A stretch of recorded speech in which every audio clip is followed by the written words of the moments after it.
Hello good morning and welcome back friends. आप देख रहे हैं पेसर एजुकेशन यूट्यूब चैनल। आज की इस वीडियो में बात करेंगे 24-25 मई से रिलेटेड जितने भी इंपॉर्टेंट करंट अफेयर बनती हैं सारी इस वीडियो में कंप्लीट करेंगे। साथ ही काफ़ी सारे एक्स्ट्रा फैक्ट भी यहाँ पे डिस्कस करेंगे। सो पूरे लेसन को ध्यान से और लास्ट तक आप जरूर देखिएगा। इसकी PDF आप डाउनलोड कर सकते हैं नीचे वीडियो के डिस्क्रिप्शन से। देखिए, सबसे पहले हम बात करेंगे जो लास्ट वीडियो की क्विज थी आपके लिए। क्वेश्चन था कि नगोजी ओकोजा-इवेला को बीते दिनों किस संगठन का महानिदेशक चुना गया था।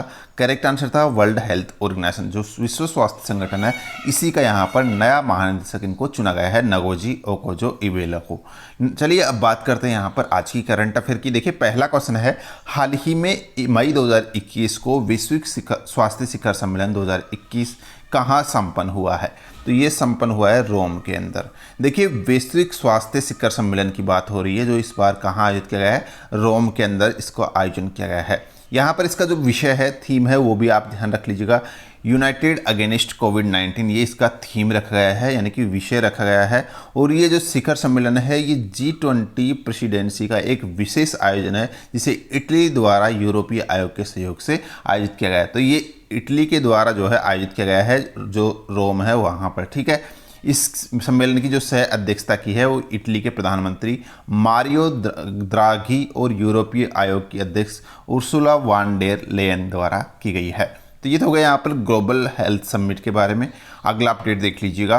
किस अंतरिक्ष एजेंसी की घोषणा के अनुसार उसका पहला मोबाइल रोबोट वाइपर रोवर 2023 में चंद्रमा पर छोड़ा जाएगा? तो सही आंसर होगा यहाँ पर नासा। देखिए, नासा ने हाल ही में घोषणा की है कि उनका जो पहला मोबाइल रोबोट है वाइपर रोवर, ठीक है, वाइपर का फुल फॉर्म आप ध्यान रख लीजिएगा, volatiles investigating polar explorations rover, इसका फुल फॉर्म है, जो 2023 के अंदर चंद्रमा पर लैंड करवाया जाएगा। और ये रोवर क्या काम करेगा? वहाँ की जो चंद्रमा की जो बर्फ़ है, पानी और अन्य संसाधनों के बारे में पता लगाएगा। साथ ही चंद्रमा की सतह के नीचे जांच भी करेगा। तो ये इसका मुख्य कार्य होगा और ये नासा के द्वारा छोड़ा जाएगा। अगला अपडेट यहाँ पर दिखेगा, किस राज्य के ग्रामीण क्षेत्रों में चिकित्सा देखभाल का विस्तार करने के लिए संजीवनी परियोजना शुरू की है? संजीवनी परियोजना शुरू की गई है हरियाणा राज्य के द्वारा। किसके द्वारा? हरियाणा के द्वारा। देखिए, यहाँ पर हरियाणा ने इस संजीवनी योजना को लॉन्च किया है और इसका मुख्य उद्देश्य क्या है? राज्य में कोरोना मरीज के लिए पहले इन्होंने उमंग योजना शुरू की थी और उमंग के बाद अब संजीवनी परियोजना शुरू की है। इस परियोजना में जो है हल्के और मध्यम लक्षण वाले जो कोरोना मरीज है उनकी देखभाल तथा उनके घरों पर ही इलाज की सुविधा को जो है मुहैया करवाया जाएगा। और इसीलिए यहाँ पर इसको हाल ही में पायलट प्रोजेक्ट के रूप में करनाल में इसकी शुरुआत कर दी गई है। यहाँ पर देखिएगा, हमने हरियाणा की बात की है, जिसके गवर्नर कौन है? सत्यदेव नारायण आर्य इसके वर्तमान में गवर्नर है। मुख्यमंत्री कौन है? मनोहर लाल खट्टर। और यहाँ पर राज्यसभा सीटों की संख्या 5 है और लोकसभा सीटों की संख्या 10 है। ये हो गया हरियाणा के बारे में। अगला अपडेट देखिएगा, किस सरकार ने कोरोना के कारण अनाथ हुए बच्चों के लिए वात्सल्य योजना की घोषणा की है? तो ये उत्तराखंड राज्य के द्वारा शुरू की गई है वात्सल्य योजना। उत्तराखंड राज्य के जो मुख्यमंत्री हैं त्रिवेंद्र सिंह रावत, हाल ही इन्होंने घोषणा की है। उन्होंने यहाँ पर ऐसा मतलब कि ये वात्सल्य योजना शुरू की है जिसके जो है प्रदेश के सभी ऐसे बच्चे जिन्होंने कोविड-19 महामारी के दौरान अपने माता पिता खोए हैं, उन सभी की जिम्मेदारी जो है इस वात्सल्य योजना के तहत जो है सरकार उठाएगी। ये यहाँ पर घोषणा हुई है, तो ध्यान रखिएगा, ये उत्तराखंड सरकार ने शुरू की है। बाकी यहाँ पर मुख्यमंत्री आप ध्यान रख ही लीजिएगा, त्रिवेंद्र सिंह रावत है और गवर्नर बेबी रानी मौर्य है, ये भी आप ध्यान रख लीजिएगा। ठीक है, अगला अपडेट देखिएगा, हर साल किस दिन को विश्व कछुआ दिवस यानी कि वर्ल्ड टर्टल डे के रूप में मनाया जाता है? आपका सही आंसर होगा, ये मनाया जाता है 23 मई।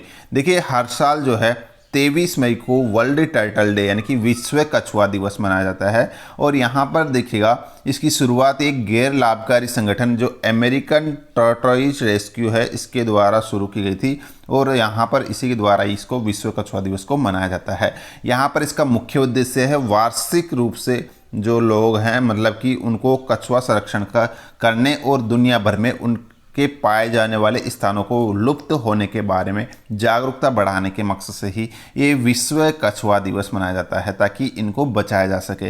पहली बार जो वर्ल्ड टर्टल डे है ये 2000 में मनाया गया था, सन 2000 के अंदर। ये पॉइंट भी आप ध्यान रख सकते हैं। अगला अपडेट देखिएगा, हाल ही में प्रकाशित पुस्तक India and Asian geopolitics the past present के लेखक कौन है?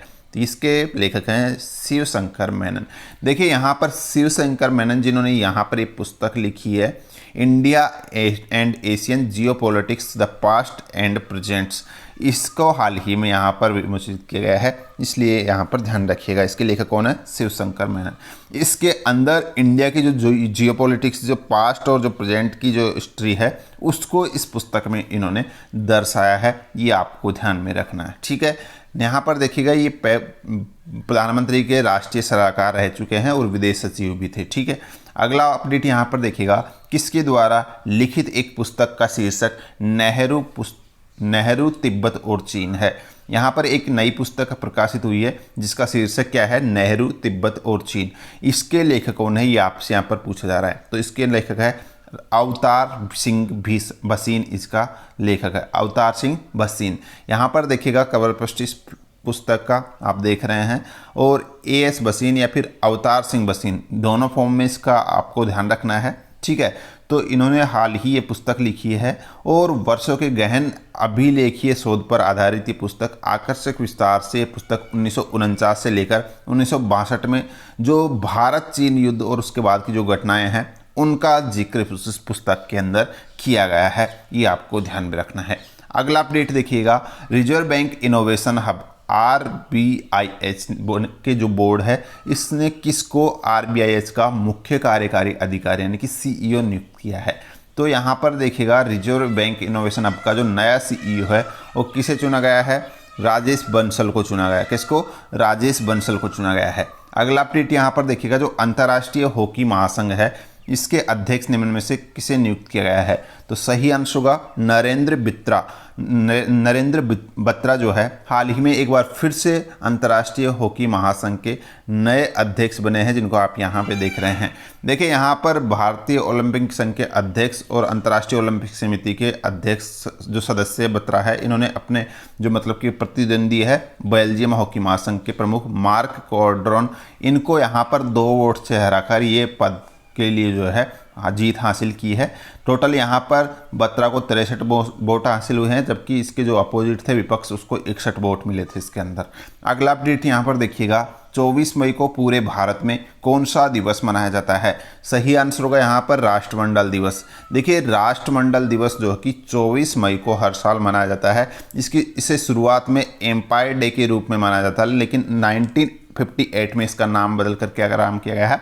राष्ट्रमंडल दिवस किया गया था। राष्ट्रमंडल दिवस का जो 2021 से इसका विषय आप ध्यान रखिएगा, एक सामान्य भविष्य प्रदान करना, इसका थीम था इस बार 2021 का, ठीक है। राष्ट्रमंडल राष्ट्र के बारे में अगर मैं बात करता हूं तो ये 54 देशों का एक राजनीतिक संगठन है, जिसमें भारत भी शामिल है, ठीक है। और इसके अधिकांश देश जो है ब्रिटिश साम्राज्य के उपनिवेश थे। इसकी स्थापना कब हुई थी? 1931 में ही हुई थी। इसको जो हेडक्वार्टर है वो कहाँ पर है? लंदन के अंदर है। तो ये 3-4 पॉइंट है, आप ध्यान रखिएगा। अगला अपडेट देखिएगा, ECMO किस संदर्भ में खबरों में रहा था? तो हाल ही में देखिएगा ECMO जो खबरों में रहा है, ये एक रोगी का उपचार से संबंध रखने वाली एक मशीन है, ठीक है। एक गंभीर रोगी का उपचार जो काफ़ी ज़्यादा मतलब कि गंभीर है, उसका उपचार करने के लिए संदर्भ में ये खबरों में रही है। अभी हाल ही में इसको जो Kalpana Chawla government medical college है वहाँ पर स्थापित किया गया है, और यहाँ इसका जो ECMO है इसका उपयोग क्रिटिकली इल कोविड पेशेंट के लिए किया जा रहा है, whose lungs are damaged and require ventilator support. यानी कि जो अभी इसका उपयोग इसलिए यहाँ पर कोविड-19 को मरीजों के लिए किया जा रहा है जो इनके लंग्स खराब हो चुके हैं, डैमेज हो चुके हैं, जिनको वेंटिलेटर की ज़रूरत है, ठीक है। उन पेशेंट को लिए जो है ये ECMO का उपयोग किया जा रहा है, इसलिए यहाँ पे ये चर्चा में है। ये पॉइंट आपको ध्यान रखना है। देखिए ECMO की अगर मैं बात करता हूँ तो ये जो मशीन है ये work as pair of artificial lung, ये एक मतलब कि आर्टिफिशियल लंग्स के पेयर की तरह काम करती है, जो कि remove carbon dioxide from the patient blood and add oxygen to it. यानी कि ये जो पेशेंट होता है उसके शरीर से, ब्लड से कार्बन डाइऑक्साइड को हटाता है और उसके अंदर ऑक्सीजन को ऐड करता है। ये इसका मुख्य कार्य है इस मशीन का ECMO का। तो ये अभी इसी कारण से चर्चा में है, ध्यान रखिएगा, इंपॉर्टेंट पॉइंट है। अगला अपडेट यहाँ पर देखिएगा, national mobile monitoring software NMMS app हाल ही किसके लिए लॉन्च किया गया है? तो ये मनरेगा के लिए लॉन्च करा गया है। देखिए यहाँ पर मनरेगा जो है उसकी मॉनिटरिंग के लिए यहाँ पर ये नेशनल मोबाइल मॉनिटरिंग सॉफ्टवेयर जो है इसको लॉन्च किया गया है। और यहाँ पर जो मनरेगा की कार्यस्थल है जहाँ पर ये काम होता है वहाँ पर श्रमिकों की जियो टैग फोटोग्राफ के साथ वास्तविक समय पर उपस्थिति को लेने की अनुमति देता है। साथ ही संभावित रूप से भुगतान को तेजी में सक्षम करने के अलावा कार्यक्रम की नागरिक निगरानी को बढ़ाने के मकसद से इसको लॉन्च किया गया है। तो ये ध्यान रखिएगा। नेक्स्ट यहाँ पे देखिएगा, जो आज की क्विज है इसका आंसर लिखना आपको नीचे कमेंट बॉक्स में। देखिए क्वेश्चन है कि बीते दिनों कल्याण अर्जुन भारत के कौन से नंबर के चेस ग्रैंड मास्टर बने हैं, ये आपको यहाँ पर बताना है। जो भी करेक्ट आंसर है नीचे कमेंट बॉक्स में लिखना है। सो गाइस ये थी आज की करंट अफेयर। होप आपको वीडियो पसंद आई है तो लाइक शेयर कर दीजिएगा। आज की इस वीडियो में इतना ही है, मिलते हैं नेक्स्ट वीडियो में। धन्यवाद।